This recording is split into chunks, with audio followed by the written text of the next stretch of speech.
నమస్తే, welcome to Suman TV. ఒక arts విద్యార్థి సాఫ్ట్వేర్ గురువుగా మారి వేల మంది ఐటీ ప్రొఫెషనల్ని తయారు చేస్తూ ఉన్నారు. ఆయనే ఆర్ఎన్ రెడ్డి గారు. ఆర్ఎన్ రెడ్డి ఐటీ స్కూల్ గురించి చాలా మందికి తెలుసు. ప్రత్యేకంగా .NET విషయానికి వస్తే ఇంత చక్కగా అంటే ఆ కోర్సును చెప్పడంలో దిట్ట ఆర్ఎన్ రెడ్డి గారు అని చెబుతూ ఉంటారు. మరి ప్రస్తుతం మనతో పాటు ఉన్నారు. ప్రత్యేకంగా ఇప్పుడు కొన్ని స్పెషల్ కోర్సెస్ని ఆఫర్ చేస్తూ ఉన్నారు. ఆర్ట్స్ బ్యాక్గ్రౌండ్ ఉన్నప్పటికీ ఒక ఐటీ ప్రొఫెషనల్గా మీరు సెటిల్ అవ్వచ్చు అని చెబుతున్నారు ఆయన. ఇది ఎలా సాధ్యమవుతుంది, ఎలాంటి గైడెన్స్ ఇస్తారు, ఎలాంటి కోర్సెస్ని ఆఫర్ చేస్తున్నారు, ఈ వివరాలన్నీ ఆర్ఎన్ రెడ్డి గారి మాటలో విని తెలుసుకుందాం. రెడ్డి గారు నమస్తే అండి, ఎలా ఉన్నారు? అసలు మీ గురించి తెలిసినప్పుడు నాకు అనిపించింది, విన్నప్పుడు మీ గురించి ఒక ఆర్ట్ స్టూడెంట్ ఐటీ ప్రొఫెషనల్ అవ్వడం ఏంటి, దాంతో పాటుగా ఇంకొంతమందిని టీచ్ చేసి ఇవాళ ప్రొఫెషనల్స్గా ఐటీ ప్రొఫెషనల్స్గా నిలబెట్టడం ఏంటి, ఇదంతా ఒక పెద్ద క్వశ్చన్ మార్క్. అయితే దీనికి పెద్ద ఆన్సర్ ఉంటుంది. ఆన్సర్లో ఇంకా కొంచెం దాన్ని సింప్లిఫై చేసి చెప్పాలంటే ఆనెస్టీ, కృషి, పట్టుదల. ఇంతేనా ఆన్సర్? సింప్లిఫై చేసి నేనే చెప్పేశాను సార్ టీచర్ గారికి.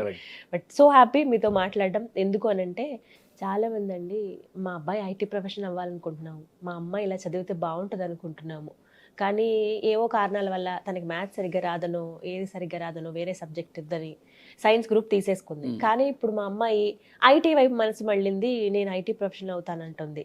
ఏం చెయ్యాలి అని ఆలోచించే పేరెంట్స్ అందరికీ మీరే దిక్కు అవుతున్నారు.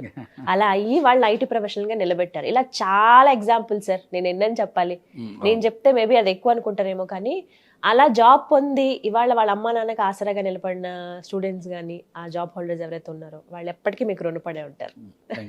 ఎస్, ఇంత మాట్లాడే బదులు మీరే మాట్లాడాలి ఇప్పుడు గురువు గారు. ఏం సార్ సంగతులు? అసలు నిజంగా చాలా మాట్లాడాలి, చాలా డౌట్స్ ఉన్నాయి మాకు. కొత్త ప్రోగ్రామ్ కూడా ఒకటి తీసుకొచ్చారు మీరు, దాని గురించి కూడా మాట్లాడదాం. ముందు అంటే నాకు తెలుసు, ఇప్పుడు మీ గురించి నేను తెలుసుకున్నాను కాబట్టి అసలు మీకు ఆర్ట్స్ గ్రూప్ నుంచి వచ్చిన వ్యక్తి ఐటీ ప్రొఫెషన్ ఎలా అయ్యారు అంటే జస్ట్ అంటే క్లుప్తంగా మీ గురించి, పుట్టి పెరిగింది ఈ ఫీల్డ్కి రావడానికి కారణం. యాక్చువల్గా నేను సూర్యాపేట డిస్టిక్, హుజూర్ నగర్ మాది. ఓకే. సో అక్కడ నేను 10th తర్వాత ఇంటర్మీడియట్ చేశాను, ఇంటర్మీడియట్ సిఈసి, తర్వాత డిగ్రీ బిఏ చేశాను. ఇంటర్మీడియట్ సిఈసి చేసినప్పుడు జనరల్గా డిగ్రీ బీకామ్ చేస్తాం. బీకామ్ అంటే రోజు కాలేజీకి వెళ్ళాలి, బిఏకి అవసరం లేదు. నాకు ఇంటర్మీడియట్లోనే నేను ఫాదర్కి హెల్ప్ చేయడానికి అగ్రికల్చర్ వైపు డైవర్ట్ అయ్యాను. సో అగ్రికల్చర్ పనులకు వెళ్ళాలి కాబట్టిగా బీకామ్ బదులు బిఏ బెటర్ అని చెప్పి బిఏ తీసుకున్నాను. సో ఆ 3 years డిగ్రీని కాలేజీకి వెళ్ళటం తక్కువ, పొలానికి వెళ్ళటం ఎక్కువ జరిగింది. తర్వాత డిగ్రీ అయిపోయినాక ఇక నేను కంప్లీట్గా అగ్రికల్చర్ వైపే ఉంటాను అనుకున్నాను. అలానే ఉండి ఒక 5 years ట్రావెల్ చేశాను విత్ మై పేరెంట్స్. అంటే పేరెంట్స్కి హెల్ప్ చేయటం కోసమే నేను కంప్లీట్గా 3 years డిగ్రీ అయిపోయింది, ఇక ఆపేసాను. ఒక 5 years కంప్లీట్ ఫార్మింగ్. తర్వాత ఇక రియలైజ్డ్ అంటే కాదు, ఇది కాదు అని చెప్పేసి ఏదో జాబ్ వైపు వెళ్దామని గవర్నమెంట్ జాబ్స్ ట్రై చేద్దాం అనుకున్నాం. గవర్నమెంట్ జాబ్స్ బదులు అప్పుడు ఐటీ అప్పుడే స్టార్ట్ అవుతుంది, అది 99. సో అప్పుడు ఇంక నేను ఎంసీఏ చేద్దామని చెప్పి అప్పుడు ఎంసీఏ హైదరాబాద్లో జాయిన్ అయ్యి 3 years ఎంసీఏ చేశాను. సో 3 years ఎంసీఏ అయినాక నెక్స్ట్ నేను బెంగళూరులో జాబ్ చేశాను ఒక 1.5 year. అది .NET సబ్జెక్ట్ మీదనే. తర్వాత విప్రో హైదరాబాద్.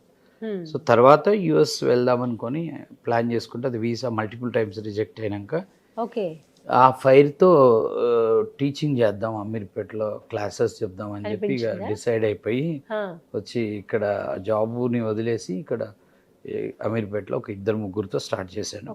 ఎందుకు అనిపించింది సార్? రీజన్ చెప్పండి. ఏది టీచింగ్ ప్రొఫెషన్కి రావాలి అని చెప్పి? అది రీజన్ ఏంటంటే యాక్చువల్గా నాకు ఇంటర్మీడియట్ చదివేటప్పుడే నేను కాలేజీలో జరుగుతున్న డిబేట్ కాంపిటీషన్స్ అనుకోకుండా పార్టిసిపేట్ చేసిన ఒక 2-3 సార్లు.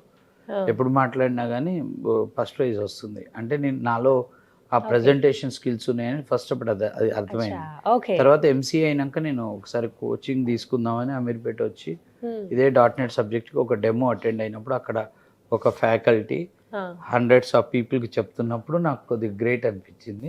సో తర్వాత మధ్యలో ఎప్పటికైనా కానీ ఇక్కడికి రావాలి అనేది ఒకటి మైండ్లో పడ్డది. అప్పుడు ఎప్పుడైతే అమెరికా యుఎస్ కుదరలేదో అప్పుడు నాకు ఆల్టర్నేట్గా జాబ్ చేస్తే అంటే ఒకటి నేను ఆలోచించింది ఏంటంటే నేను విప్రోలో జాబ్ చేసేటప్పుడు అనుకున్నాను విప్రోలో నేను లేకపోతే -1, విప్రోలో ఉంటే +1, అంటే Okay. ఒక్కడిని పెద్ద ఇంపాక్ట్ ఉండదు. అదే నేను వెళ్ళి ఒక 100 మందికి క్లాస్ చెప్పి యా అయితే 100 మంది సాఫ్ట్వేర్ ఇంజనీర్లను తయారు చేయొచ్చు కదా, దీనికంటే అది బెటరు అండ్ ఫైనాన్షియల్ కూడా బెటర్ ఉంటుంది అని చెప్పేసి, సో అట్లా 9లో నేను జాబ్ కంటే నాకు ఫుల్ కాన్ఫిడెన్స్ ఏంటంటే నేను క్లిక్ అవుతానని, మీ మీద మీకు నమ్మకం ఫుల్ ఉంది. నమ్మకం. First of నేను all అది. వచ్చిన మొట్టమొదటి రోజే నేను క్లాసులు చెప్పినాక, ఏదో క్లాస్ చెప్పినాక స్నేహితులు ఒకళ్ళిద్దరు వచ్చినప్పుడు Hmm. మాట్లాడుతుంటే చెప్పాను, ఆర్ఎన్ రెడ్డి అంటే .NET అంటే ఆర్ఎన్ రెడ్డి అంతే. రాసుకోండి అన్నాను. ఆహా. సో అది ఎవరు చూసినా కానీ ఓవర్ కాన్ఫిడెన్స్ లాగా ఉంటుంది కదా, బట్ అది First అనిపిస్తుంది. 9లో మొదలు పెట్టాను. Hmm. 20 మంది, 10 మంది, 5 మంది ఇట్లా 2 డిజిట్, సింగిల్ డిజిట్, 10, 11 కల్లా it went 100, 200 per batch. Oh. So 12, 13 కల్లా నేను ఏదైతే అన్నానో అది జరిగింది. ఓకే. ఇప్పుడు మీరు ఇప్పుడు అనుకున్న ఎంక్వైరీ చేసిన .NET ఎవరు బాగా చెప్తారు అంటే నా మీ పేరు పేరే చెప్తారు. వస్తుంది. Yes, definitely గా మీ 12, పేరే 13లోనే సక్సెస్ అయ్యాను, రీచ్ అయింది అన్నట్టు. సో 3-4 అది నేను years అనుకున్నది లోనే వాటి నేను result. గెస్ కొట్టాను, అంటే నా కాడ ప్రెజెంటేషన్ స్కిల్స్ ఉన్నాయి, Yeah. So I can reach it will go like anything, success అవుతాము అని అనుకున్నాం. అదే పర్వాలేదు, Yeah. God blessed us.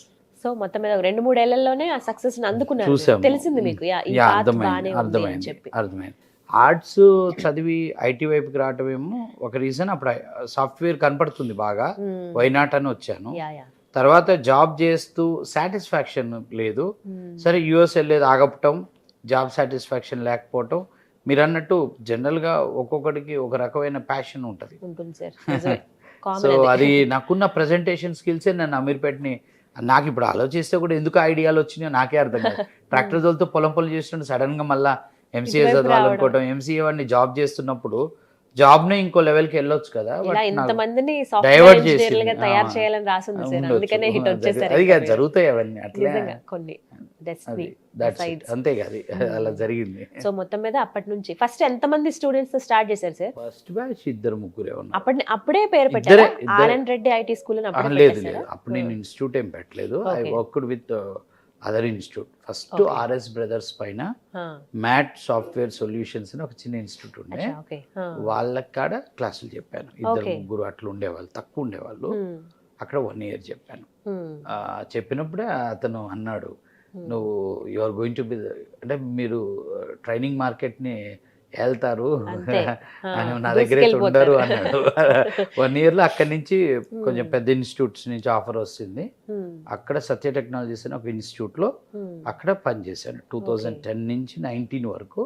ఆహా. బట్ 13లో RN Reddy IT school online start చేశాను. Okay okay. నేను 12లో క్రౌడ్ చూసినప్పుడే నేను చెప్పాను వాళ్ళకి, ఇన్స్టిట్యూట్ వాళ్ళకి కూడా, ఆ, ఫ్యూచర్లో ఈ క్లాస్ రూమ్ ట్రైనింగ్ అనేది డౌట్ ఓకే. ఆన్లైన్కి వెళ్ళిపోద్ది, మొత్తం టెక్నాలజీ బేస్డ్ అవుతుంది. Yeah yeah. ఎక్కడో అమెరికాలో ఉన్న వాళ్ళకి మనం ఇక్కడి నుంచి క్లాసులు చెప్పడమే ఎక్కువ అవుతుంది. Hmm. సో స్టూడెంట్ వైజాగ్ నుంచి కూడా ఇక్కడికి రాడు, సో ఇదంతా జరుగుతుంది. ఆ, సో అది రాబోతోంది. నేను 12లోనే వాళ్ళకి చెప్పాను, ఆన్లైన్ పెట్టండి చెప్తాను అన్నాను. వాళ్ళు Okay, okay. వాళ్ళకున్న బిజీలో వాళ్ళు ఆన్లైన్ పెట్టలేము కదా అంటే, Yeah, అప్పుడు నేను ఓన్గా స్టార్ట్ చేసుకుంటానని వాళ్ళకి చెప్పి, నేను 12-13లో first RN Reddy IT school అని చెప్పి ఒకటి ఆర్గనైజేషన్ రిజిస్టర్ చేసి ఆన్లైన్ ట్రైనింగ్లు 2-3తో స్టార్ట్ చేశాను. ఓకే. చేశాను. 12-13-14 వాళ్ళ క్లాస్ రూమ్ ట్రైనింగ్ ఇవ్వటం, నాది ఎర్లీ మార్నింగ్ నైట్ బ్యాచ్లో ఆన్లైన్ చెప్పటం, వేరే ఫ్యాకల్టీస్తో చెప్పటం జరిగింది. 18-19 అప్రాక్సిమేట్గా నేను అమీర్పేట్లో ఈ ఆన్లైన్ ట్రైనింగ్కి ఒక ఆఫీస్ ఉంటే బాగాని పెట్టాను. ఫస్ట్ ఒక రెసిడెన్షియల్ ఫ్లాట్ తీసుకున్నాను, తర్వాత కమర్షియల్ బిల్డింగ్లో మూవ్ చేశాను. మూవ్ చేసిన 6 monthsకి మనకు కరోనా వచ్చింది. కరోనా వచ్చినప్పుడు నేను ఆలోచించి ఏంటి అంటే, మనకు ఆన్లైన్ ఆల్రెడీ ఉండటం అదే టైంలో పనికొచ్చింది. సో ఆ తర్వాత ఇక నేను కంప్లీట్గా నా ఇన్స్టిట్యూటే చూసుకొని ఇక్కడే క్లాస్ రూమ్ ఆన్లైన్ అన్ని కరోనా తర్వాత కంటిన్యూ చేశాను. సో ప్రస్తుతం ఎంతమంది స్టూడెంట్స్ ఉన్నారు సార్? 200 ఉంటారు, 200 ఉంటారు ప్రజెంట్. ఇప్పుడు మెయిన్ మా కాడ నా సబ్జెక్ట్ .NET. ఇప్పుడు మేము రన్ చేసే కోర్సు జాబ్ గ్యారంటీ ప్రోగ్రామ్ అని, ఫ్రెషర్ జాబ్ గ్యారంటీ ప్రోగ్రామ్ అని 6 months ప్రోగ్రామ్ ఉంటుంది. వీళ్ళు మొత్తం అదే బ్యాచ్ ఉంటుంది. ఇంకోటి పైథాన్ కోర్స్ ఒకటి రన్ చేస్తాం ప్రెసెంట్. వేరే కోర్సులు కొన్ని ఉంటాయి కానీ ఆన్ అండ్ ఆఫ్ గా ఆన్లైన్ నడిపిస్తాం. Okay okay. Job guarantee course అన్నారు సార్, దీని గురించి వివరించండి. ఇప్పుడు సాఫ్ట్వేర్ అది ఇది ఏంటంటే, ఏ డిగ్రీ చదివిన వాళ్ళైనా ఇందులో మేము తీసుకుంటాం. వాళ్ళు బీటెక్, ఎంసీఏ, బిఏ, బీకామ్ ఎవరైనా పర్లేదు, any degree eligible. 10 years gap ఉన్నా ఏం కాదు. అయితే వాళ్ళకి క్లియర్గా చెప్తాం మేము జాయిన్ అయ్యేటప్పుడు ఏం చెప్తామంటే మేము చూస్ చేసుకుంటున్న subject .NET first. Second duration 4 to 6 months. Morning 9 o'clock వస్తే ఈవినింగ్ 6 వరకు మేము పంపించాం. అంతే ఇన్స్టిట్యూట్లో ఉండాలి. మార్నింగ్ 9కి రాగానే మేము ఫోన్ కలెక్ట్ చేసుకుంటాం.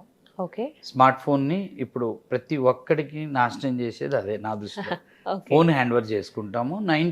6కి వెళ్ళేటప్పుడు ఇస్తాం. ఈ టైంలో వాళ్ళకి ఫోన్ బాగుంటుంది బాగా. 9 to 6 Monday to Saturday. So ఈ టైంలో ఏంటంటే ఎక్కువ సెల్ఫ్ లెర్నింగ్ ఉంటుంది. వాళ్ళంతటా వాళ్ళు సబ్జెక్ట్ నేర్చుకునేటట్టు మేము మెటీరియల్ ఇస్తాం, వీడియోస్ ఇస్తాం. అండ్ మా స్టాఫ్ ఉంటారు. రోజు మాక్ ఇంటర్వ్యూస్ ఉంటాయి. Everyday morning to evening prepare అవుతారు.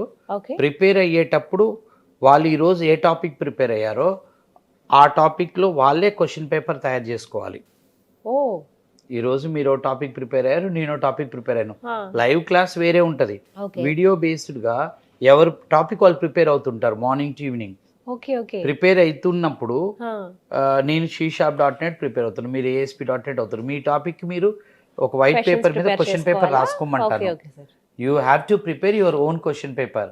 I will prepare my own question paper. Evening 4 to 6, 4 to 5:30 live class జరిగిన తర్వాత లాస్ట్ ½ an hour టైం ఇచ్చేసి ఆ క్వశ్చన్ పేపర్ బయటికి తీసుకొని you have to right what answers. Every day వాళ్ళు తయారు చేసుకున్న క్వశ్చన్ పేపర్కి వాళ్ళు ఈవినింగ్ వెళ్ళేటప్పుడు ఎగ్జామ్ రాపిస్తాం. ఆ ఎగ్జామ్ రాయించినాక ఆ ఆన్సర్ షీట్ క్వశ్చన్ పేపరు వాళ్ళని తీసుకెళ్ళమంటాం. తీసుకెళ్ళి నైట్ కూర్చొని మళ్ళీ ఏమన్నా కరెక్షన్స్ ఉంటే చేసుకొని పొద్దున మాకు హ్యాండ్ ఓవర్ చేస్తాం. Self exam. General question paper ఎవరు తయారు చేస్తారు? టీచర్ తయారు చేస్తారు కాదు. ఇక్కడ వాళ్ళ క్వశ్చన్ పేపర్ వాళ్ళే తయారు చేసుకోవాలి. వాళ్ళ ఆన్సర్ వాళ్ళు రాసుకోవాలి. వాళ్ళ ఆన్సర్ షీట్ ని వాళ్ళే కరెక్షన్ చేసుకొని నెక్స్ట్ డే మార్నింగ్ ఇవ్వమంటాం, సబ్మిట్ చేయమంటాం. సో దీనివల్ల ఉపయోగం ఏంటండి? దీనివల్ల ఉపయోగం అంటే ఇప్పుడు జనరల్గా మేమే ఎగ్జామ్ పెడతాం. ఎవరు ఏ టాపిక్లో ఉంటారో తెలియదు. కామన్గా ఒకటే పేపర్ అందరికి ఇస్తాం. సో దాని బదులు వాళ్ళు ప్రిపేర్ అయిన సబ్జెక్ట్ని ఇప్పుడు ఒక టోటల్గా ఉన్న 4 modules-లో ఒక 50 టాపిక్స్ ఉంటాయి. మనం ఎగ్జామ్ పెట్టినప్పుడు అన్ని క్వశ్చన్స్కి ఎగ్జామ్ పెట్టలేం కదా. సో వీళ్ళు అలా కాదు. వాళ్ళు ఆ రోజు ఒక 5 hours చదువుకున్న టాపిక్లో ఆ రోజుకు వాళ్ళు 20 questions-కి ఆన్సర్ రాస్తారు. అంటే end to end subject cover అవుతుంది. ఎండ్ టు ఎండ్ కవర్ అవుతుంది. స్ట్రెస్ ఉండదు కదా. నేను ఎగ్జామ్ పెట్టాను, స్ట్రెస్ ఉంటుంది. వాళ్ళంతటా వాళ్ళు ఎగ్జామ్ పెట్టుకున్నప్పుడు ఎక్కడ స్ట్రెస్ ఉండదు. ఎగ్జామ్ ని ఇష్టంగా రాయాలి. ఇప్పుడు ఎగ్జామ్ ని ఇష్టంగా రాసినప్పుడు సబ్జెక్ట్ ఈజీ అవుతుంది కదా. It's a strategy. సో అంటే సబ్జెక్ట్ మీద ఎక్కువ గ్రిప్ వస్తుంది. 100% వస్తుంది. ఆర్ఎన్ రెడ్డి గారి గురించి విన్నప్పుడు, వారి గురించి తెలుసుకున్నప్పుడు .NET చాలా బాగా చెప్తారు. ఇంకా ఆయన మించిన వాళ్ళు లేరు. 6th class పిల్లోడికి కూడా .NET వచ్చేస్తుంది. ఆయన అంత నీట్ గా కీన్ గా ఒక సబ్జెక్ట్ ని డెప్త్ దాకా తీసుకువెళ్ళి చెప్తారు అని. అదేనా స్పెషాలిటీ? అంటే నేను ఆ బ్యాక్గ్రౌండ్ అంటే non IT background, arts background రావటం, విలేజ్ బ్యాక్గ్రౌండ్ రావటం వల్లనే అనుకుంటాను నాకు అది అలవాటైంది. ఇప్పటి వరకు అంటే ఒక 6వ తరగతి పిల్లవాడైనా, ఒక PhD వాళ్ళు ఎవరు కూర్చున్నా కానీ పైథాన్ చెప్పినా, .NET చెప్పినా కానీ కోడింగ్ క్లాసెస్ జనరల్గా అర్థం అవ్వవు ఎక్కడైనా కానీ. బట్ మన క్లాస్లో అర్థం అవుతుందని అంటారు అందరు. మీరు నెక్స్ట్ నేను నా స్టూడెంట్స్ని మీ కాడికి ఇంటర్వ్యూస్కి తీసుకొస్తాను కదా, అప్పుడు మీరు డెఫినెట్గా ఈ క్వశ్చన్ రైజ్ చేయాలి. అడగండి. ఎందుకు అది ఎలా అంటే జనరల్గా మీరు ఇంజనీరింగ్ చదివిన స్టూడెంట్ వస్తాడు, ఒక BSc కంప్యూటర్ స్టూడెంట్ వస్తాడు, MCA స్టూడెంట్ వస్తాడు. మనం వాళ్ళని కోడింగ్ ఎలా ఉంది, కోడింగ్ అంటే మీకు ఇష్టమా కష్టమా అంటే జనరల్ గా కోడింగ్ అంటే అందరూ భయపడతారు. బట్ నా క్లాసెస్ లో కోడింగ్ ఎంజాయ్ చేస్తారు. చెప్పే విధానం 6th class ఎవరైనా నేర్చుకోవచ్చు. నేర్పించాను. నేను కరోనా టైంలో పైథాన్ క్లాసులు చెప్తుంటే మీరు నమ్మరు, 4th, 5th class students online లో క్లాస్ విన్నారు. 4th, 5th వాళ్ళు విన్నారు. ఆ వీడియోస్ కూడా ఉన్నాయి మాకు అక్కడ ఇప్పటికి. 4th, 5th, 6th వాళ్ళు ఉన్నారు. వాళ్ళు 6th class పిల్లలు బీటెక్ స్టూడెంట్ తో సమానంగా కోడ్ రాశారు. సూపర్ అండి. అంటే వాళ్ళకు కూడా అర్థమయ్యేలా చెప్పే విధానం వే ఆఫ్ టీచింగ్ అంతే, మైక్రో లెవెల్ టీచింగ్. రెడ్డి గారు ప్రస్తుతం ఆఫర్ చేస్తున్న కోర్సెస్ ఏంటండి? వీటి వివరాలు చెప్పండి. Main .NET job guarantee programme, second Python. ఈ రెండే మెయిన్. ఇక చిన్న చిన్న వేరే కోర్సులు కొన్ని చెప్తుంటాం, ఆన్ అండ్ ఆఫ్ ఉంటాయి, రెగ్యులర్ ప్రాసెస్ అన్నట్టు. సో మాకు చాలా డౌట్స్ ఉన్నాయి. అందులో భాగంగా ఫస్ట్ వచ్చేది ఎవరెవరు ఎలిజిబుల్, ఎవరెవరు నేర్చుకోవచ్చు ఈ కోర్సెస్ అంటే? ఇప్పుడు .NET జాబ్ గ్యారంటీ ప్రోగ్రాంలో మనం ఆఫర్ చేస్తున్న కోర్సు .NET. ఓకే. .NETకి ఏ డిగ్రీ చదివిన వాళ్ళైనా వచ్చేసి నేర్చుకోవచ్చు. ఓకే. అది బీటెక్ అవ్వచ్చు, బిఎస్సి అవ్వచ్చు, బీకామ్ అవ్వచ్చు, బిఏ అవ్వచ్చు, బీజెడ్సీ అవ్వచ్చు, బీఫార్మసీ అవ్వచ్చు, ఏజీబీఎస్సీ. ఇప్పుడు వీళ్ళందరూ ఉన్నారు మా కాడ. ఈ స్టూడెంట్స్ అందరు ఉన్నారు, వాళ్ళందరితో జాబులు కొట్టించాం. ఆ ఎవిడెన్స్ ఆఫ్ ఇంటర్వ్యూస్ కూడా మేము డిఫరెంట్ ఇచ్చాం ఆల్రెడీ. చాలా ఇంటర్వ్యూస్ ఉన్నాయి, మీరు యూట్యూబ్ లో చూసుకోవచ్చు. అంటే జనరల్ గా ఎందుకు అది చెప్తున్నానంటే, సాఫ్ట్వేర్ ఇంజనీరింగ్ అంటే, సాఫ్ట్వేర్ ఇంజనీర్ అంటే ఒక సాఫ్ట్వేర్ బీటెక్ చదవాలి, ఎంసీఏ చదవాలి అంటారు. బట్ అది కాదు. ఏ డిగ్రీ చేసిన వాళ్ళైనా సాఫ్ట్వేర్ ఇంజనీర్ అవ్వచ్చు. బెస్ట్ ఎగ్జాంపుల్ నేనే. చాలా మందిని మేము తయారు చేస్తాం, గ్యారంటీ 100%. సో వీళ్ళే ఎలిజిబుల్, వీళ్ళు కాదు అలా ఏం లేదు. ఏం లేదండి. ఒక సాఫ్ట్వేర్ జాబ్ కొట్టాలి అంటే మనం ఒక సాఫ్ట్వేర్ కోర్స్ నేర్చుకోవాలి. కంపెనీ చూసేది ఏంటంటే డిగ్రీ ఉందా లేదా, ఏదో ఒక డిగ్రీ. కొన్ని కంపెనీస్ కి కన్స్టెంట్స్ ఉంటాయి, బీటెక్ఏ ఉండాలి, ఎంసీఏ ఉండాలని కొన్ని కంపెనీస్ ఉంటాయి. అవి పక్కన పెట్టుకుందాం. ఇప్పుడు 100 కంపెనీస్ అయితే కంపల్సరీ బీటెక్ ఎంసీఏ ఉండదు. బీటెక్ ఏ డిగ్రీ చదివిన వాళ్ళైనా వెళ్ళొచ్చు. ఓకే. ఏజ్ లిమిట్ ఉంటుందా అండి వీటికి? ఈ ఏజ్ వాళ్ళే రావాలి అంటే జనరల్ గా ఈ జాబ్ ఐటీ జాబ్ ట్రై చేసేటప్పుడు 2 రకాలుగా వెళ్ళాలి మనం. ఒకటి ఫ్రెషర్ గా ఎంటర్ అవ్వటం, ఇంకోటి ఎక్స్పీరియన్స్ జాబ్ అంటాం. ఇప్పుడు ఫ్రెషర్ గా ఎవరు వెళ్ళొచ్చు, ఎవరు వెళ్ళకూడదు. జనరల్ గా ఏమనుకుంటారు అందరూ, ఇప్పుడు పాస్ అయ్యాము, 1-2 years గ్యాప్ ఉంటే ఫ్రెషర్ గా వెళ్తాం, ఎక్కువ ఉంటే వెళ్ళలేమంటాం. బట్ అలా కాదు. 5 years 10 years గ్యాప్ ఉన్న వాళ్ళు కూడా ఫ్రెషర్ గా వెళ్ళొచ్చు. 2007, 2008, 2009లో పాస్ అయిన వాళ్ళని కూడా మేము రీసెంట్ గా ఫ్రెషర్ గా ప్లేస్ చేసాం. అది ఎలా అంటే, ఇప్పుడు జనరల్ గా ఇప్పుడు మీడియం సైజ్ కంపెనీస్ ఒక టెక్నాలజీ బేస్డ్ రిక్రూట్మెంట్ జరుగుతుంది.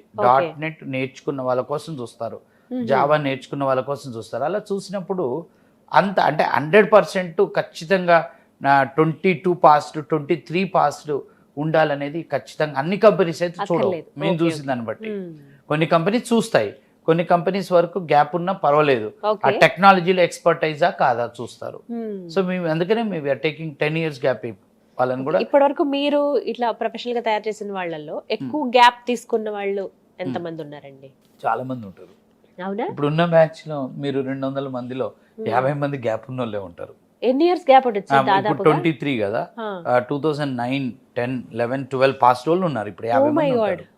వాళ్ళు ప్లేస్ కూడా చేసాం, చేసిన ఇంటర్వ్యూస్ కూడా పెట్టాం. అయితే ఇప్పుడు ఆ గ్యాప్ ఉన్న వాళ్ళు ఏంటంటే, మనం ఇంటర్వ్యూస్ ప్రాసెస్ చేసేటప్పుడు ఓపిక ఉండాలి వాళ్ళకి. 10 కంపెనీస్కి మేము ప్లాన్ చేస్తుంటే ఒక 5-6 కంపెనీలు వీళ్ళ గ్యాప్ ఉంది అని చెప్పి ఇంటర్వ్యూస్కి అలో చేయవు. ఆడ మనం డల్ కాకూడదు, అక్కడ మనం డల్ అయిపోతారు. ఇప్పుడు సింపుల్ మీకు ఒకటి చెప్తాను. 2007 పాస్ అమ్మాయండి ఈ మధ్య రీసెంట్గా, సుష్మా పేరు. ఆమెని ఫస్ట్ మేము, she's very good in subject, MCA completed, 2 kids ఉన్నట్టుంది, పిల్లల కోసం ఆగినట్టుంది. ఇప్పుడు 7 పాస్డ్ 23 అంటే దగ్గర దగ్గర 15 years కదా. సో ఇప్పుడు లాస్ట్ 6 months బ్యాక్ జాయిన్ అయ్యారు. జాయిన్ అయినప్పుడు ఆమె ఒక కంపెనీలో సెలెక్ట్ అయ్యారు. సెలెక్ట్ అయిన తర్వాత ఆమె జాబ్ జాయిన్ అవడానికి వెళ్ళారు. వెళ్ళిన రోజు అక్కడ ప్రాసెస్ అంతా అయినాక ఈవినింగ్ వాళ్ళు, సో గ్యాప్ ఎక్కువ ఉంది కాబట్టి మేము యాక్సెప్ట్ చేయట్లేదు అని చెప్పారు. ఆమెతో పాటు 3 సెలెక్ట్ అయ్యారు, ఇద్దరు వెళ్ళలేదు, ఆమె వెళ్ళారు. ఈమె ఒక్కతే వెళ్ళింది, వాళ్ళు రిజెక్ట్ చేసి పంపించారు. మేబీ నెక్స్ట్ డే ఇంకొక 2 వెళ్ళినట్టుంది, వెళ్ళారు, వాళ్ళని తీసుకున్నారు. వాళ్ళు మామూలుగా జస్ట్ పాస్ట్. సో తెల్ల వచ్చిన తర్వాత మేము ఆన్లైన్లో అటెండ్ అవుతుంది తను ఆన్లైన్ అంటే ఇందులో మేము job guarantee programme class room cum online simultaneous ఉంటుంది. హౌస్ వైఫ్లకు మాత్రం ఆన్లైన్లో అటెండ్ అవ్వమని ఎవ్రీ వీక్ వన్స్ ఇన్స్టిట్యూట్కి రమ్మంటాం. మరీ నాన్ లోకల్ అయితే మంత్లీ 2 visits చేయమంటాం. హాఫ్ డే వచ్చి అన్ని అప్డేట్ చేసుకోమంటాం, ఏం ప్రిపేర్ అవుతున్నారు ఏంటి అని. సో తను నెక్స్ట్ డే ఆన్లైన్లో నేను చూస్తుంటే చాలా డల్గా ఫేస్, కోపంగా పెట్టుకొని ఉన్నది. సో నేను మాట్లాడలేదు. తర్వాత నాకు కుదరలే, మా స్టాఫ్ మాట్లాడారు. అంటే పోయి వచ్చినాక ఏం జరిగిందని నాకు చెప్పారు. ఇట్లా నేను పట్టించుకోనివి. నేను అంటే నా ఉద్దేశం ఏంటంటే, ఎన్ని ఫెయిల్యూర్స్ వస్తే మనం అంత స్ట్రాంగ్ అవుతాం. కానీ ఆ Fail- ఓపిక ఉండడం ఉండాలి, important. చాలా ఉండాలి. ఫెయిల్యూర్స్ ఐ లవ్ యూ అనాలి. సో ఫెయిల్యూర్స్ బాగా యాక్సెప్ట్ చేయాలి, స్ట్రాంగ్ అవుతారు. Failures are stepping stone to no doubt about that. success అన్నట్టు. అసలు ఫెయిల్యూర్స్ ఎన్ని వస్తే అంత మంచిది. సో నేను చూస్తే అమ్మాయి అప్పటి వరకు భలే ఉండేది, కోపంగా ఉండి అంటే Face నాకు అర్థం కాలే. అడిగాను నేను ఆన్లైన్లో అడిగి 2-3 మాటలు చెప్పాను ఆమెకి.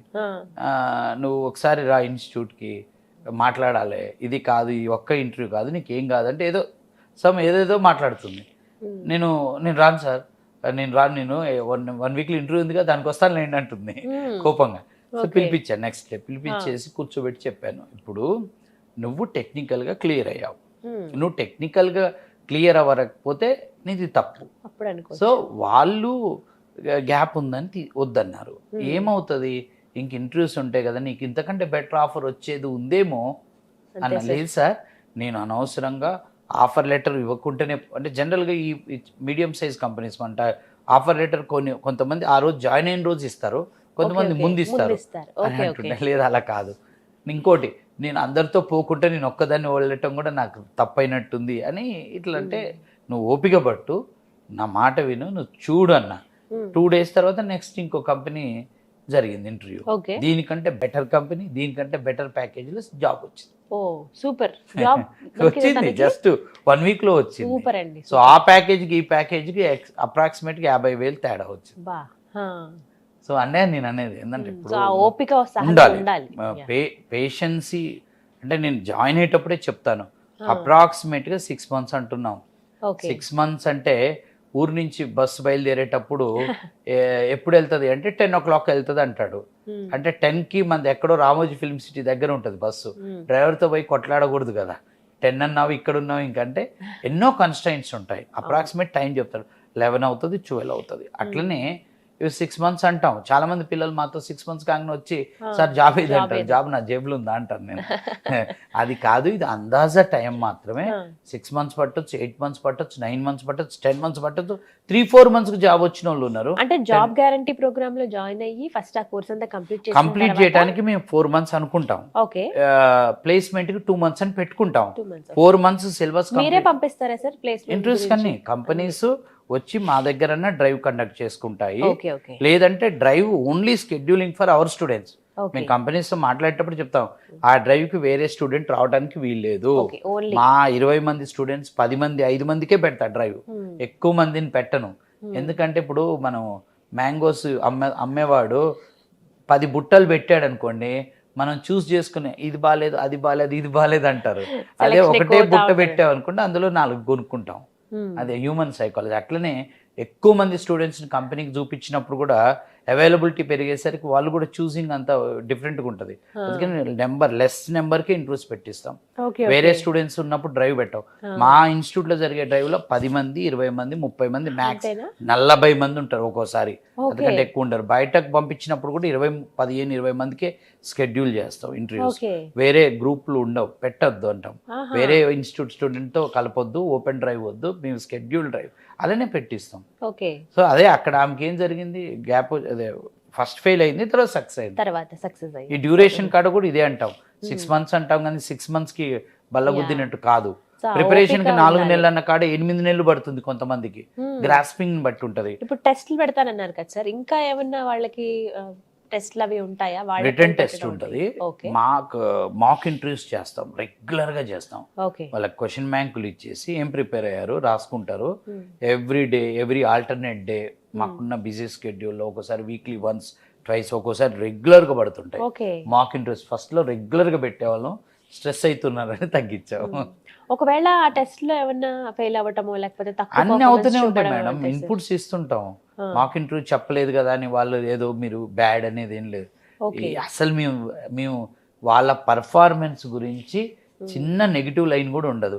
మేము ఒక్కటే అడుగుతాం వాళ్ళని, రెగ్యులర్ గా రండి, వచ్చి నిద్రపోండి. ఇన్స్టిట్యూట్కి వచ్చి నిద్రపోయినా పర్వాలేదు కానీ ఇన్స్టిట్యూట్కి రావాలి. ఈ వాతావరణంలో తిరిగితే నువ్వు జాబ్ వస్తుంది అంతే.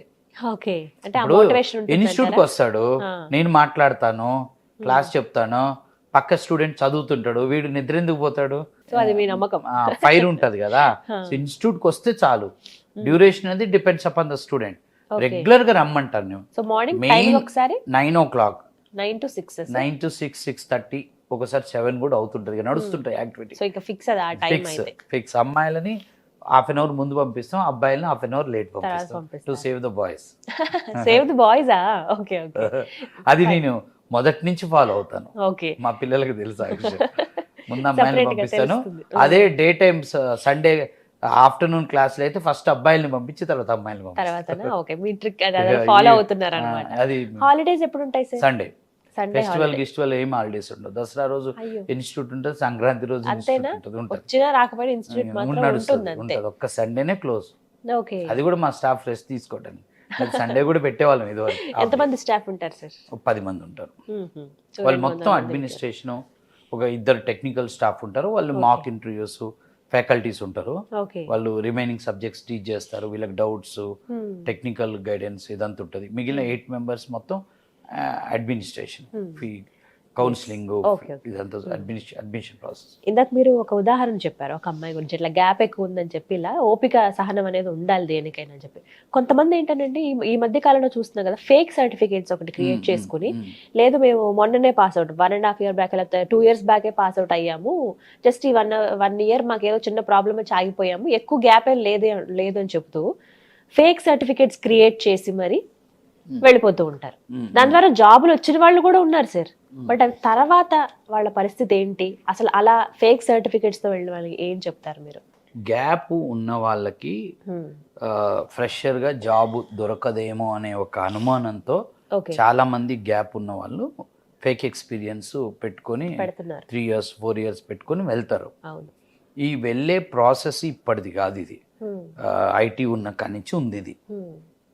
అయితే కరోనా ముందు టైంలో బాగా నేర్చుకొని, మాలాంటి వాళ్ళు అక్కడ సబ్జెక్ట్ నేర్చుకొని, గ్యాప్ ఉంటే 2 years 3 years ఫేక్ పెట్టేసుకొని, అప్పట్లో కరోనాకు ముందు ఇంటర్వ్యూకి వీళ్ళే వెళ్ళేవాళ్ళు. ఓకే. అప్పుడన్నీ ఫేస్ టు ఫేస్ ఇంటర్వ్యూస్ ఉండేవి. సో నేను చూసిన 2003-4 నుంచి చూసారు, ఇవన్నీ ఉన్నాయి.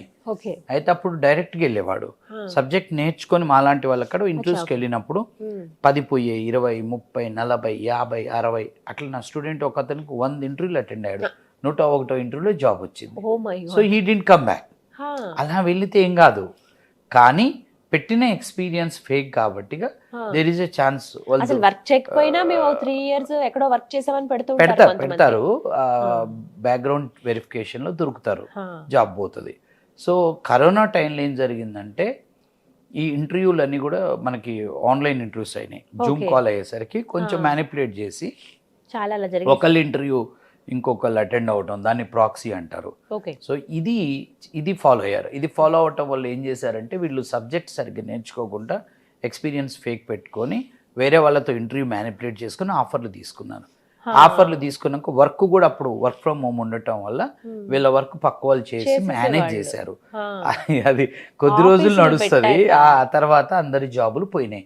టోటల్ కరోనా టైంలో ఒక 2-3 years టైంలో కొన్ని వేల మంది ఈ లూప్లో జాబులు కొట్టారు, మళ్ళీ జాబులు పోగొట్టుకున్నారు. ఇప్పుడు నా దగ్గర ఉన్న 200 మంది స్టూడెంట్స్లో 50 మంది ఈ బాధితులే ఉన్నారు. వీళ్ళు పొయ్యి ఎవరి ద్వారానో వెళ్ళి ఫేక్ ఎక్స్పీరియన్స్లు పెట్టుకొని ఇంటర్వ్యూలు మేనేజ్ చేసి జాబులు కొట్టి 10 లక్షలు 11 లక్షల ప్యాకేజీలు అని చెప్పి జాయిన్ అయ్యి 2-3 నెలలు చేసి, ఒకటి స్ట్రెస్ తట్టుకోలేక వచ్చారు. ఇప్పుడు నాకు ఎక్స్పీరియన్స్ లేదు, నేను ఒక డ్రైవర్ జాబ్కి వెళ్ళాను, అడిగాడు అక్కడ ఓనరు, నేను 10 ఏళ్ళు తోలాను అని చెప్పాను. 10 ఏళ్ళు డ్రైవర్గా జాబ్ చేశానంటే వాడు నమ్మేస్తారు అనుకుందాము, జాబ్ ఇచ్చారు. కార్యక్రమంగానే స్టార్ట్ చేసిన కానీ తీస్తుంటేనే ఎక్స్పీరియన్స్ ఉందో లేదో వాళ్ళు 1 రోజు 2 రోజుల్లో కనిపెడతారు, తెలిసిపోతుంది. సో జాబ్లో కూడా అక్కడ మేనేజ్ చేయటం అనేది చాలా కష్టం. సో నేను అందరికీ చెప్పేది ఏంటంటే, ఎట్టి పరిస్థితుల్లో ఇప్పుడు నా దగ్గర ఉన్న 50 మంది నేను చెప్తున్నాను కదా, 200 మందిలో 50 మంది ఇలా ఫేక్ ఎక్స్పీరియన్స్లు పెట్టుకొని జాబులు పోగొట్టుకొని డిప్రెషన్లో పోయి వచ్చి మళ్ళీ ఇప్పుడు ఫ్రెషర్గా, ఇలా కూడా ఉందా సార్, మీ ఇంటర్వ్యూ చూసాము, మేము మళ్ళీ ఫ్రెషర్, మాకు వద్దు ఆ ప్యాకేజీలు వద్దు, ఏమొద్దు, మేము ప్రశాంతంగా ఫ్రెషర్కి పోతామని మళ్ళీ వచ్చి జాబ్లు ఇక్కడ ఇప్పుడు అటెండ్ అవుతున్నారు, కొట్టిన వాళ్ళు ఉన్నారు. నాకు రోజుకి వచ్చే 20-30 ఎంక్వైరీలలో 2 నుంచి 3 ప్రతిరోజు వీళ్ళు ఉంటారు, ఇలాంటి వాళ్ళు ఉంటారు. ఆల్రెడీ ఇక్కడ ఇప్పటికీ అలాంటి queries అది వస్తున్నాయి నడుస్తూనే సార్. ఉంటాయి, అది నడుస్తూనే ఉంటుంది. అంటే మనం ఆడియన్స్కి ఇప్పుడు ప్రేక్షకులు చెప్పాల్సింది ఏంటంటే మీకు 10 years గ్యాప్ ఉన్నా కానీ ఫ్రెషర్గా వెళ్ళవచ్చు. అది నా దగ్గరే కాదు, ఎక్కడైనా వెళ్ళవచ్చు. కాకపోతే వాటి టెక్నాలజీ చూసింగ్ అనేది ఉంటుంది. చాలా మంది ఇక్కడ ఫ్రెషర్గా జాబ్ కొట్టాలంటే ఏం నేర్చుకోవాలి అనేది అడుగుతారు. అక్కడ మనం కొన్ని పాయింట్స్ కవర్ చేయడానికి ఏంటంటే పైథాన్ అనే సబ్జెక్ట్ ఉంటుంది, దాన్ని ఫ్రెషర్గా నేర్చుకోవద్దు, జాబ్స్ ఉండవు. Python is a language, can learn by A first year second year degree పిల్లలు. కోడింగ్ నేర్చుకోవడానికి మొట్టమొదట పైథాన్ లాంగ్వేజ్ కానీ సి లాంగ్వేజ్ నేర్చుకోవాలి. కానీ పైథాన్లో చాలా మంది పైథాన్కు ఉన్న క్రేజీతో నేర్చుకొని ఫ్రెషర్ జాబ్స్ ఉంటాయని వెళ్తారు, అది ఉండదు. First point. సెకండ్ ఏంటంటే ఫ్రెషర్ జాబ్స్ ఉన్న subjects 1 .NET, 2 Java, 3 testing, 4 UI technologies అని ఉంటాయి. Angular, react JS, node JS అని ఉంటుంది. ఈ 4 మనకి ఫ్రెషర్ జాబ్స్ ఉంటాయి. చాలా మంది ఏం చేస్తారంటే క్లౌడ్ టెక్నాలజీస్ ఉంటాయి, AWS, డెవాప్స్, ఈ సేల్స్ ఫోర్స్, ఈ క్లౌడ్, అజూర్, ఈ సబ్జెక్ట్స్కి వెళ్తారు, ఇవి నేర్చుకుంటారు. మీరు మామూలుగా నౌకరీలోకి వెళ్ళి చూసినా మనకి AWS freshers, Amazon web service freshers ఉండవు, AWS ఫ్రెషర్స్ జాబ్స్ ఉండవు, డెవాప్స్ ఫ్రెషర్ ఉండదు. అదే .NET ఫ్రెషర్స్ అంటే మనకు పోస్టులు కనపడతాయి, జావా ఫ్రెషర్స్ ఉంటాయి, టెస్టింగ్ ఉంటాయి. అంటే క్లౌడ్ టెక్నాలజీస్ నేర్చుకుంటే ఫ్రెషర్ జాబ్స్ ఉండవు. సెకండ్ టూల్స్ నేర్చుకుంటారు, like reporting tools call power BI, టాబ్ల్యూ, వాటిలో కూడా ఫ్రెషర్ జాబ్స్ ఉండవు. 4 అన్నిటికంటే ఇంకొక ఇంపార్టెంట్ పాయింట్ ఏంటంటే చాలా మంది data science, machine learning, artificial intelligence high and subject, ఇవి చాలా టాప్ సబ్జెక్ట్స్ అని నేర్చేసుకుంటాం. ఫస్ట్ అవి అర్థం కావు వీళ్ళకి, రెండోది అందులో ఫ్రెషర్ జాబ్స్ ఉండవు. అవన్నీ ఎక్స్పీరియన్స్ తో మీరు కొన్నాళ్ళు జాబ్ చేసినాక నేర్చుకోవాల్సిన సబ్జెక్ట్స్. ఫ్రెషర్స్కి ఉన్నది .NET, జావా, టెస్టింగ్, UI. ఈ 4 కూడా UI టెక్నాలజీస్కి ఉన్న ప్రాబ్లం ఏంటంటే మారిపోతుంటుంది సబ్జెక్ట్. కంపెనీ యాంగులర్ వాడితే ఒక కంపెనీ jQuery వాడుతుంది. కాబట్టి ఇది ఈ మార్పు అనేది ఇప్పుడు యాంగులర్ అప్డేట్ అయ్యాము, సో అందులో జాబ్ అంటే డౌట్. అందుకని యూఐని కూడా నేను వద్దని చెప్తాను. యూఐ అడిషనల్గా నేర్చుకోండి కానీ దాన్ని ఒక్కటే వద్దు. టెస్టింగ్ ఏంటంటే నాన్ కోడింగ్ సబ్జెక్ట్, అది అందులో నెంబర్ ఆఫ్ జాబ్స్ తక్కువ, అది కూడా వద్దంటాను. మిగిలిన 2 సబ్జెక్ట్స్, ఒకటి జావా, ఇంకోటి .NET. ఇందులో జావా మనలాంటి మ్యాంగో పికిల్ బ్యాచ్ పనికిరాదురా బాబు, వద్దు అంటాను. ఒక మంచి స్టాండర్డ్గా ఒక పెద్ద ఇన్స్టిట్యూషన్ నుంచి వచ్చి ఫస్ట్ ఇయర్ నుంచి జావా ఏంటంటే పెద్ద సబ్జెక్ట్, అది చాలా మంది పిల్లలకి ఆ సంగతి తెలియదు. ఎక్స్ట్రాడినరీ వ్యాస్ట్ ఒక ఓషియన్, ఒక 10 months 12 months పడుతుంది నేర్చుకో, అంత ఓపిక ఇప్పుడున్న పిల్లలకి లేదు. సో కోడింగ్ సబ్జెక్ట్స్లో జాబ్స్ ఉన్నాయి, .NET ఫ్రెషర్స్, జావా ఫ్రెషర్స్, ఈ సంగతి తెలియదు. అయితే జావాకి వెళ్తారు కానీ సగంలో ఆపేసి వస్తారు, టైం వేస్ట్ చేసుకుంటారు. మీరు బయటపడదు, సముద్రం, ఇది నది, ఒడ్డు కనపడుతుంది, దానికి ఒడ్డు కనపడుతుంది. సో దాని జోలికి వెళ్ళొద్దని చెప్తాం. కొంతమంది బ్లైండ్గా వెళ్తారు. జావాకి వెళ్ళాలి అనుకుంటే అకాడమిక్లో ఫస్ట్ ఇయర్ నుంచే ఒక్కొక్క మాడ్యూల్ నేర్చుకుంటా. ఫస్ట్ ఇయర్ సమ్మర్ ఒక subject core Java, second year summer advanced tools ఉంటాయి, అందులో చాలా ఫ్రేమ్వర్క్స్ ఉంటాయి, అవన్నీ నేర్చుకుంటే ఫైనల్ ఇయర్కి ఏదైనా పెండింగ్ ఉంటే నేర్చుకుంటే జావాకి వెళ్ళొచ్చు. ఇప్పుడు మనకి ఎక్కువ అమీర్పేట ఎక్కువ వచ్చేది ఎక్కడుంటే గ్యాప్ ఉన్న వాళ్ళు, వాళ్ళు రూరల్ బ్యాక్గ్రౌండ్ వాళ్ళు వస్తారు, వీళ్ళకి అక్కడెక్కడ కోచింగ్లు ఉండవు. వాళ్ళకి నేనేమంటానంటే, అరే నీలాంటి మ్యాంగో పికిల్ బ్యాచ్కి జావా వద్దురా బాబు, కోడింగ్ ఉన్నది, జాబ్స్ ఉన్న సబ్జెక్ట్, ఇది నేర్చుకోండి అని చెప్తాను. ఇది బెస్ట్. .NET ఆర్ఎల్స్ టెస్టింగ్ కూడా వెళ్ళొచ్చు, కొంచెం కోడింగ్ తక్కువ ఉంటుంది, అదే నెంబర్ ఆఫ్ జాబ్స్ తక్కువ ఉంటాయి. ఈ 4 సబ్జెక్ట్స్. ఇప్పుడు మనకి ఈ మధ్య కాలంలో చూస్తుంది అంటే, నేను 22 పాస్ అయ్యాను, AWS నేర్చుకున్నాను, జాబ్స్ లేవు, మీరు ఏమైనా పెట్టిస్తారంటారు. AWS లో అంటే అన్ని క్లౌడ్ టెక్నాలజీస్, వాటిలో జాబ్స్ ఉండవు. చాలా మంది ఇక్కడ ఈ లూప్ లో పడిపోయి జాబులు కొట్టలేక పాపం ఇబ్బంది పడుతుంటారు. అవన్నీ ఎక్స్పీరియన్స్ జాబ్స్ మేడం. ఆల్రెడీ ఇండస్ట్రీలో ఫ్రెషర్గా ఏవైతే అవసరమో, ఏవైతే వస్తాయో వాటి వైపే వెళ్ళమంటారు. అంటే మీరు నౌకరీలోకి వెళ్ళి ఫ్రెషర్ జాబ్స్ అని కొడితే ఏ టెక్నాలజీలో జాబ్స్ ఉన్నాయో కనపడుతుంటాయి. ఇప్పుడు అవి నేర్చుకుంటే సరిపోద్ది. వీళ్ళు క్రేజీగా వెళ్తారు. చాలా మంది పేరెంట్స్ ఫోన్ చేస్తారు, ఈనాడులో రాస్తారు, ఈనాడులో పేపర్లో ఆర్టిఫిషియల్ ఇంటెలిజెన్సీలో లక్షల ఉద్యోగాలు అంటాడు, వాడు కృత్రిమ మేధ అంటాడు, అంటే ఆర్టిఫిషియల్. అది చూసేసి వాళ్ళ ఫాదర్ ఫోన్ చేస్తాడు, మీ కాడ ఏఐ అంటే ఆర్టిఫిషియల్ ఇంటెలిజెన్స్ ఉందా, మా అబ్బాయికి నేర్పాలి. మీ అబ్బాయి ఏం చదువుతుండే, బీటెక్ 3rd year చదువుతుండు అంటారు. అంటే అంత అవి అర్థంగా నాకు తెలిసిన అంటే కష్టం కొద్దిగా. అంటే టాప్ కాలేజెస్లో ఏ సబ్జెక్ట్స్ అని టీచ్ చేస్తారు, NITs, IITs, పిల్లలు ఆ స్టాండర్డ్ కూడా ఆ లెవెల్లో ఉండాలి. అర్థం. వీటన్నిటికంటే బెస్ట్ ఏంటంటే ప్రోగ్రామింగ్ నేర్చుకోమంటాను. ఫస్ట్ కోడింగ్ నేర్చుకోండి, .NET కోడింగ్, జావా కోడింగ్, ఇది నేర్చుకుంటే ఇది 2-3 ఇయర్స్ చేసినాక నెక్స్ట్ క్లౌడ్ ఇటువైపు ఆటోమేటిక్ కంపెనీస్ లోనే నెక్స్ట్ లెవెల్స్కి వెళ్ళినప్పుడు అవసరం వస్తే వీళ్ళు నేర్చుకుంటుంటారు. సో అలా వెళ్ళొచ్చు. చాలా మంది అక్కడ బలైపోతుంటారు. ఒకటి గ్యాప్ ఉంది కదా అని ఫేక్ ఎక్స్పీరియన్స్ పెట్టుకుంటారు. రెండోది ఏది నేర్చుకోవాలో తెలియక, ఇప్పుడు ఒక కజిన్ ఎవరో ఉంటాడు, జాబ్ చేస్తుంటాడు, అతను నేను SAPలో జాబ్ చేస్తున్నాడు అనుకోండి, అతను ఏం చెప్తాడంటే నువ్వు SAP నేర్చుకో చూద్దాం అంటాడు. ఆయన చూసేది ఎంతో కానీ అసలు SAPలో ఫ్రెషర్ జాబ్స్ ఉండవు. అమీర్పేటలో మనకి వెళ్ళినప్పుడు కూడా మీరు ఎప్పుడైనా బోర్డ్స్ చూస్తే ఈ .NET జావా బోర్డ్స్ కంటే కూడా ఈ నేను చెప్పిన లిస్ట్ ఆఫ్ సబ్జెక్ట్స్ బోర్డ్స్ ఎక్కువ ఉంటాయి. అవి ఎక్స్ట్రాడినరీ సబ్జెక్ట్స్ నో డౌట్, కానీ అది ఎవరికి ఒక 3 years 5 years జాబ్ చేసి ఇండస్ట్రీలో ఉన్న వాళ్ళు నెక్స్ట్ లెవెల్స్కి వెళ్ళటానికి, నెక్స్ట్ లెవెల్స్కి ఆ సబ్జెక్ట్స్. కానీ ఇప్పుడు నిన్న మొన్న పాస్ అయిన వాళ్ళకి ఆ సబ్జెక్ట్స్ జాబ్స్ అనేది 0. సార్ కామన్ గా ఇప్పుడు మీరు అన్నట్టుగా అమీర్పేట వెళ్తే చాలండి, అన్ని కోర్సులు మొత్తం బోర్డులు కనపడతాయి. బ్లాంక్ గా వెళ్ళిన వాళ్ళకైతే అది పెద్ద కన్ఫ్యూజన్ అండి. ఎలా వెళ్ళాలి, ఏ కోర్స్ నేర్చుకోవాలి, ఇందులో జాయిన్ అవ్వాలా, ఇది జాయిన్ అవ్వాలా, దేని తర్వాత ఏది అనేది చాలా వరకు రూరల్ బ్యాక్గ్రౌండ్ లో ఉన్న వాళ్ళకి అవగాహన ఉండదు. 100% ఉండదు. కొంతలో కొంత మేబీ సిటీలో చదువుకున్న వాళ్ళకి ఏమైనా వాళ్ళు వీళ్ళు చెప్తే తెలుస్తుందేమో కానీ ఊరి నుంచి వచ్చే వాళ్ళకి పాపం అసలు ఏం ఐడియా ఉండదు. అలాంటి వాళ్ళకి మీరు ఇచ్చే సలహా ఏంటి? ఏం నేర్చుకోవాలి? ఒక IT ఫీల్డ్ వైపు వెళ్దాం అనుకున్న వాళ్ళు ముందుగా ఏం నేర్చుకోవాలి? అదే నేను వాళ్ళకి చెప్పేది ఏంటంటే, ఫస్ట్ మీరు ఫ్రెషర్ జాబ్కే వెళ్ళండి, ఫేక్ ఎక్స్పీరియన్స్ పెట్టొద్దు, ఇంటర్వ్యూస్కి ఫేక్ చేయకండి, అదంతా వద్దు, ఫేక్ ఎక్స్పీరియన్స్ వద్దు. ఫస్ట్ అది చాలా నరకం అనుభవిస్తారు వాళ్ళు జాబ్ సంపాదించుకున్నా. సో ఫ్రెషర్ గా గ్యాప్ ఉన్నా పర్వాలేదు. దానికి నేనేమంటున్నానంటే you choose a subject. A subject లో అయితే ఫ్రెషర్ జాబ్స్ ఉన్నాయో అవి 4 ఇప్పుడు నేను చెప్పింది. ఒకటి .NET, Java, testing, UI technologies. ఈ 4 ఏది నేర్చుకున్నా ఏం కాదు. ఈ 4 నేర్చుకోవాలి. ఈ 4 ఏదన్నా ఒకటి చాలు. మీరు .NET నేర్చుకోండి వస్తుంది, జావా నేర్చుకోండి వస్తుంది, టెస్టింగ్ దీనికి డ్యూరేషన్ ఉంటుంది. ఇప్పుడు .NET అనుకోండి ఓ 6 months పెట్టుకుంటే సరిపోద్ది, 6 or 7 months 8 months. మీరు జావా చూస్ చేసుకున్నారు, ఫస్ట్ క్యాండిడేట్లో ఆ కోడింగ్ డెప్త్ కోడింగ్ ఉంటుంది జావా, అది కూడా ఆలోచించాలి, అది కూడా ఆలోచించుకోవాలి. జావా నేర్చుకోవాలి అనుకోండి, ఇప్పుడు అది డెప్త్ కోడింగ్ ఉంటుంది కాబట్టి అర్థం కాకపోవచ్చు. నెక్స్ట్ డ్యూరేషన్ వ్యాస్ట్ ఉంటుంది, 10 months 12 months పట్టొచ్చు, 1.5 years కూడా పడుతుంది. అంత ఓపిక ఉంటే నేర్చుకోవచ్చు, తప్పలేదు. ఎక్స్ట్రాడినరీ లేదు ఇంకా తక్కువ పీరియడ్, నాకు కోడింగ్ వద్దు ఏ వద్దు ఆరామ్సే ఉండాలంటే టెస్టింగ్ 2-3 months లో సిలబస్ అయిపోతుంది. చార్జ్ UI టెక్నాలజీస్ కూడా కొంచెం షార్ట్ పీరియడే ఉంటుంది. నార్మల్గా ఇప్పుడు చదువు ఆపేసి పెళ్ళైన తర్వాత పిల్లలు పెద్దయ్యాక మళ్ళీ అప్పుడు జాబ్ చేద్దాం అనుకునే లేడీస్ చాలా మంది ఉంటారు కదా. అలాంటి హౌస్ వైఫ్లు కానీ గృహిణులు కానీ వీళ్ళకి మీరు ఇచ్చే సలహా ఏంటండి? వాళ్ళకి అసలు పాసిబిలిటీ ఉందా?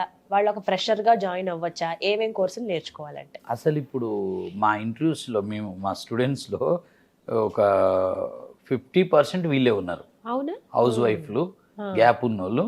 మేము పెట్టించే ఇంటర్వ్యూలో సక్సెస్ రేట్ మొత్తం వాళ్ళదే. వాళ్ళు అద్భుతాలు చేస్తారు. వాళ్ళు 10 years గ్యాప్ ఉన్నా కానీ they can go as a fresher.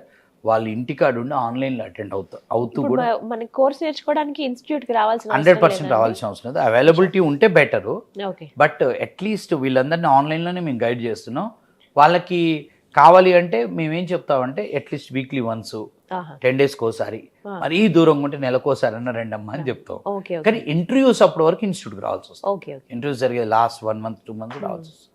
వాళ్ళు సూపర్, వాళ్ళు ఎక్స్ట్రాడినరీ. ఇప్పుడు సక్సెస్ రేటు బాగా ఉన్నది నేను అబ్జర్వ్ చేసింది వీళ్ళ హౌస్ వైఫ్సే, గ్యాప్ ఉన్న వాళ్ళే. ఎందుకు అంటే వాళ్ళు లైఫ్ లో అన్ని చూసి ఉంటారు, వాల్యూ తెలిసింది, వాళ్ళకి స్టడీ వాల్యూ, చదువు వాల్యూ తెలుసు. వాళ్ళు పెళ్లి కాకముందు వచ్చిన నా స్టూడెంట్ కి 10 ఏళ్ల గ్యాప్, పెళ్లి 10 ఏళ్ళు అయిన వాళ్ళకి చాలా తేడా ఉంది. ఇప్పుడు మామూలుగా మనకు జస్ట్ పాస్ అయిన అమ్మాయి వచ్చింది అనుకోండి, వాళ్ళ ఆలోచనలు వేరే ఉంటాయి. వాళ్ళకి ఫ్యూచర్, వాళ్ళకి ఏదో ఊహాలోకల్లో బతుకుతుంటారు, వాళ్ళకి ఆ డెడికేషన్ కొంచెం తక్కువే. ఇప్పుడు ఈ 11-12 పాస్ అయ్యారు బీటెక్, అంటే 10 years బ్యాక్ పెళ్ళి అయ్యి ఉంటుంది, పిల్లలు. వాళ్ళు ఎక్కడికి పోయినా కానీ వాళ్ళని అడిగే క్వశ్చన్ ఏంటంటే, ఫస్ట్ మీ హస్బెండ్ ఏం చేస్తుండు, సెకండ్ నువ్వేం చేస్తున్నావు అంటే ఏమేమంటది, హౌస్ వైఫ్ అంటది. అంటే హౌస్ వైఫ్ అంటే ఏం చేయట్లేదు, ఖాళీగా ఉన్నావు.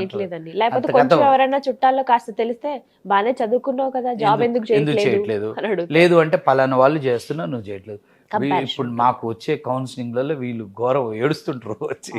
వాళ్ళకి నేను అంటే వాళ్ళు మన ఇంటర్వ్యూస్ చూసి చాలా హోప్తో వస్తారు. అవునండి. వచ్చి వాళ్ళు ఎమోషనల్ అవుతుంటారు సార్, ఆ. స్ట్రెస్గా ఉంటారు వాళ్ళు చాలా. వాళ్ళకి ఇప్పుడు ఇది ఏంటి లేదు, ఇక they feel they will enjoy hour training like anything.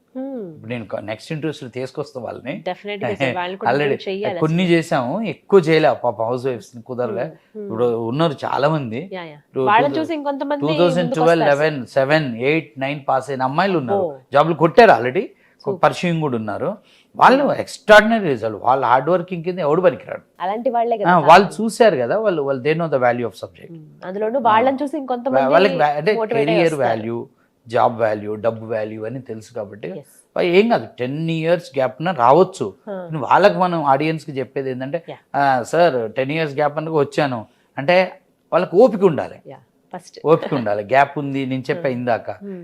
ఒక్కటేనండి, IT జాబ్లో ట్రైనింగ్ జరిగేటప్పుడు ఒకళ్ళకి గ్రాస్పింగ్ బాగుండో, వాళ్ళకి ఏ టెన్షన్ లేకపోవటం వల్ల తొందరగా అర్థమవుతుంది. కొంచెం గ్రాస్పింగ్ స్లో ఉండో, పర్సనల్ టెన్షన్స్ ఉండటం వల్ల కొంచెం స్లోగా అర్థమవుతుంది. సో అర్థం అవటం అయితే గ్యారంటీ. అయితే ఇప్పుడు మీకు ఫస్ట్ టైం చదివితే అర్థమైంది, నాకు 3 సార్లు చదివితే అర్థమైంది. నేను 3 సార్లు చదివే ఓపిక నాకు ఉండాలి, అర్థం అవటం అయితే గ్యారంటీ. అదే కదా మెయిన్. సో వీళ్ళు ఏంటంటే ఒకసారి చదివి అర్థం కాకపోతే ఇక అయిపోయింది, వినాలి క్లాసు. ఒకసారి అర్థమైంది మీకు, నాకు 2-3 సార్లకు అర్థమైంది. నేనేమంటానంటే రిపీట్ చేయండి, listen the class again and again, read the topic again and again, try it until you reach it, until you get it. అర్థమైందాక ట్రై చేయాలి. ఆ ఓపిక అక్కడ ఏమవుతుంది, మీకు 4 months పడుతుంది, నాకు 6 months పడుతుంది సబ్జెక్ట్ కవర్ చేసి. నాకు ఆ రిమైనింగ్ 2 months అనేది నాకు ముందు అర్థం చేసుకోవాలి. అది అవుతుంది, 2-3 నెలలు వస్తుంది, 100% వస్తుంది, అసలు డౌటే లేదు. ఇప్పుడు నేను ఒక మాట చెప్తాను. ఇప్పుడు మనకి పిల్లలకి చాలా మంది మదర్స్ ఏమంటారంటే, మావాడు చదవట్లేదు బాగా, చదువులో వెనకబడిపోయాడు అని వాడిని సతాయిస్తూ ఉంటారు. నేనేమంటానంటే, అసలు స్కూలింగ్లో చదివేటప్పుడు వెనకబడటం, ముందుకు పోవటం, ఇవన్నిటి విషయాలు పేరెంట్స్ వాళ్ళ ముందు కానీ వేరే వాళ్ళ ముందు కానీ ఎంత తక్కువ డిస్కస్ చేస్తే అంత మంచిది. వాళ్ళ మీద ముద్ర వేసి పడేస్తారు. ఇద్దరు ఉంటే వీడు బాగా చదువుతాడు, వీడు బాగా చదవడు, వీడు బాగా చదవనోడు విని విని విని నేను నిజంగానే బాగా చదవను కదా అని మొండి తయారవుతాడు. ఏమీ కాదు, ఫెయిల్ అయినా ఏం కాదు, 10th ఫెయిల్ అయినా ఏం కాదు, ఇంటర్ ఫెయిల్ అయినా ఏం కాదు, ఏం కాదండి. వాడిని ఎంకరేజ్ చేయాలి పాస్ అయ్యేంత వరకు. ఇప్పుడు వాడు ఫెయిల్ అయిన వాడిని ఎవరైనా ఎంకరేజ్ చేస్తారు, ఇంట్లో వాడిని ఒక పెద్ద శత్రువు చూసినట్టు చూస్తారు. ఏం కాదు, వాడు నేర్చుకుంటాడు, వాడే అర్థం చేసుకుంటాడు. ఇంకోటి ఏంటంటే, ఇక్కడ ఇంకొకటి కూడా చెప్పాలి మనం, ఏంటంటే అకాడమిక్ కూడా అవసరం కాబట్టి అకాడమిక్ అనేది ఒకటి ఇంపార్టెంట్ అయితే కాదు. వాడు సమాజాన్ని చదవాలి, పరిస్థితులు అర్థం చేసుకోవాలి. కొద్దిగా అకాడమిక్ అనేది మినిమం బేసిక్. కానీ అకాడమిక్లో 99% రావటం, మంచి ర్యాంక్ వస్తే వాళ్ళు పెద్ద ఏదో మేధావులు అన్నట్టు, రానోళ్ళు మేధావులు కాదని అనుకోవటం అనవసరం. నేను అకాడమిక్లో నా పరంగా చూసుకుంటే 10th class, 2nd class, intermediate పర్వాలేదు, డిగ్రీ పాస్ ఫెయిల్ పాస్ అయ్యాను. నేను MCA చదివేటప్పుడు నేను ఒక్క సబ్జెక్ట్ ఫస్ట్ ఇయర్లో ఫెయిల్ అయిన, ఒక C లాంగ్వేజ్ ఏదో ఒక సబ్జెక్ట్ని నేను మ్యాథ్స్ సబ్జెక్ట్ ఉంటుంది 9 సార్లు రాసిన, 9 సార్లు ఫెయిల్ అయ్యి పాస్ అయ్యా. అట్లా నేను MCAలో మల్టిపుల్ బ్యాక్లాగ్స్ ఫెయిల్ అయ్యా, పాస్ అయ్యా. అకాడమిక్లో మరి మా MCA కాలేజ్లో నేను వెస్లీ PG కాలేజ్ సికింద్రాబాద్ చదివిన, 33 ఉన్నారు. నేను 31, 32, 33 ర్యాంకులో ఉండి ఉంటాను. సో ఆడ ఫ్యాకల్టీ ఏమన్నా అంటే, నర్సిరెడ్డికి అర్థమైంది అంటే అందరికి అర్థమైనట్టే అనేవాడు ఆయన. సో అలా అని నేనేం వాళ్ళు నాకంటే ముందు ఉరికింది లేదు. నేను ఇప్పుడు మరి ఆ మాట అదే వెస్లీ కాలేజ్ మా ఫ్యాకల్టీస్ వచ్చి you are brand ambassador for Wesley అంటారు వాళ్ళు MCA అదే ఫ్యాకల్టీస్ ఒకసారి విజిట్ చేశారు, రమ్మంటే వచ్చారా. అంటే అకాడమిక్లో ప్రయత్నం చేయాలి, వెనకబడ్డంత మాత్రాన వీడి జీవితం అంతా. ఇప్పుడు ఒక్కటి బలాదూరుగా తిరుగుతున్నాడు పిల్లవాడు అంటే తప్పు. వాడు ప్రయత్నం చేస్తున్నాడు, వాడి పరిధిలో వాడు చేస్తున్నాడు, వెనకబడుతున్నాడు, ఏం కాదు. అయితే ఇక్కడ మనం పేరెంట్స్కి ఇచ్చాల్సిన ఒక చిన్న ఇన్పుట్ ఏంటంటే, స్కూల్ కిడ్స్కి ఎస్పెషల్గా, ఇంటర్మీడియట్ వాళ్ళకి కానీ స్కూల్ కిడ్స్కి, ఒక 9th క్లాస్ చదువుతున్న అబ్బాయి ఉన్నాడు. అతను క్లాస్లో స్లోగా ఉన్నాడు, అకాడమిక్లో స్లో ఉన్నాడు, పాస్ వాడు అందరిలో లేడు. సో పేరెంట్స్ కూడా ఫీల్ అవుతున్నారు, వాడు కూడా ఫీల్ అవుతుండు. అక్కడ నేను ఇచ్చే సజెషన్, నా ఇంట్లో నా పిల్లలకు కూడా నేను చెప్పేది ఏంటంటే, ఆ యొక్క తరగతిని రిపీట్ చేయండి అని చెప్తాను, రిపీట్ చేయించండి అని చెప్తాను. 9వ తరగతి చదువుతుండు, బాలేడు, డల్ ఉన్నాడు, మళ్ళా 9th చదివించండి అని నా సజెషన్. నేను ఒక ఎడ్యుకేషనిస్ట్గా నేను ఇన్ని వేల మంది స్టూడెంట్స్ని సైకాలజీ చూశాను కాబట్టి నేను చెప్తున్నాను, 9వ తరగతిని రిపీట్ చేయించండి. రిపీట్ చేయించితే వాడు ఖచ్చితంగా నెక్స్ట్ ఇయర్, ఈవెన్ మీ కిడ్స్ ఇది ఫాలో అవ్వచ్చు, నెక్స్ట్ ఇయర్ వాడి రిజల్ట్ చూస్తే మీరు ఆశ్చర్యపోతారు. కానీ ఇక్కడ పేరెంట్స్ సపోర్ట్ చేయాలి, ఆ పిల్లవాడు కూడా సపోర్ట్ చేయాలి. ఇప్పుడు ఫస్ట్ వీళ్ళే సపోర్ట్ చేయరు, ఒక్కసారి వాడు టాప్ అవుతాడు, వాడు టాపర్ అయిపోతాడు, చాలా అవమానంగా ఫీల్ అవుతారు కదా సార్. దాన్ని మెంటల్ గా మనం ప్రిపేర్ అవ్వాలి. అవసరమైతే స్కూల్ మార్చాలి. 9వ తరగతి ఈ స్కూల్లో మళ్ళీ చదివిస్తే వీని జూనియర్లు వీని ఎక్కిరిస్తారు, వీని క్లాస్ వాళ్ళు ఎక్కిరిస్తారు అనుకుంటే స్కూల్ ఫ్రెష్ గా వేరే కాడేస్తే ఏం కాదు, ఎవడికి తెలియదు కదా. సో అబ్బాయి భవిష్యత్తు పరంగా 10th ఎస్పెషల్ గా 8, 9, 10 తరగతులు మన అకాడమిక్ లో ఇంపార్టెంట్ ఇయర్స్. ఈ 3 సంవత్సరాలు రిపీటెడ్ గా చదివిస్తే 8th 2 times, 9th 2 times, 10th 2 times, ఇంత డేర్ ఎవరు చేయరు కానీ ఒక ఇయర్ అన్నా చదివిస్తే మంచిది. పిల్లలు బెటర్ అంటే చదువు అనేది మనకంటే చిన్నది అవ్వాలి, కానీ జనరల్ గా పిల్లల్ని ఎర్లీగా స్కూల్ కు పంపించడం వల్ల పిల్లోడు చిన్నోడు అవుతాడు, చదువు పెద్దదైనప్పుడే ఈ వెనకపడటం అనేది జరుగుతుంది అని నా అభిప్రాయం. ఇది నా ఒపీనియన్, ఇది 100% జరగకపోవచ్చు కానీ అంటే నేను నార్మల్ గా విన్నాను, రెడ్డి గారు ఇలా ఎగ్జాంపుల్స్ తోటి చెప్తారు అన్ని అంటే ఇప్పుడు అర్థమైంది సార్ నాకు మీతో మాట్లాడిన తర్వాత ప్రతిది ఎగ్జాంపుల్స్ ఎలా చెప్తారు. So finally very nice talking to you sir. ఎలా గడిచిపోయిన టైం తెలియలేదు. చాలా డౌట్స్ చాలా మంది ఇలా అడిగారు కూడా, ఐటీ ప్రొఫెషనల్ గా సెటిల్ అవ్వాలని ఉంటుంది బట్ వాళ్ళకి ఆ బ్యాక్గ్రౌండ్ ఉండదు, సాధ్యం కాదు అనుకున్న వాళ్ళందరూ కూడా ఇది సాధ్యం అని మీతో మాట్లాడిన తర్వాత అర్థమైంది. మీరు తయారు చేసిన స్టూడెంట్స్ ఎవరైతే ఉంటారో ఇప్పుడు ఐటీ ప్రొఫెషనల్గా ఉన్నారో వాళ్ళ లైఫ్ చూస్తుంటేనే మాకు అర్థమవుతుంది. సో డెఫినెట్ గా వాళ్ళతో కూడా ఇంటర్వ్యూ చేద్దామండి. నెక్స్ట్ ఎపిసోడ్స్ లో చూద్దాం. I will bring them who got the jobs, ఎందుకంటే ఆ ప్రూఫ్ కావాలి. ఈ ఇంటర్వ్యూలో మనం మాట్లాడిన ప్రతి ఒక్క దానికి ఎగ్జాంపుల్స్ ఉన్నారు నా అక్కడ, ప్రూవ్డ్ స్టూడెంట్స్, వాళ్ళని తీసుకొస్తారు. ప్రూవ్డ్ స్టూడెంట్స్ తోటి మళ్ళీ రెడ్డి గారు మన ముందుకు వస్తారు, అప్పుడు అర్థమవుతుంది. ఇంకా ఏమైనా డౌట్స్ ఉంటే కనుక అప్పుడు ఇక అడగొచ్చు. సో చాలా వరకు కామెంట్స్ లో మనకి డౌట్స్ వస్తాయండి. సో అవన్నీ కలిపి మళ్ళీ ఇంకొక ఇంటర్వ్యూ డెఫినెట్ గా చేస్తాను నేను. చాలా మంది నుంచి ఆ క్వైరీస్ కూడా కలెక్ట్ చేస్తాము. But thank you so much Reddy గారు, చాలా నీట్ గా క్లీన్ గా ఎక్స్ప్లెయిన్ చేశారు. మేబీ నేను క్లాస్ కి అటెండ్ అవ్వకపోయినా ఇప్పుడు అటెండ్ అయినట్టు అనిపించింది. థ్యాంక్ యూ సో మచ్ అండి. నమస్తే.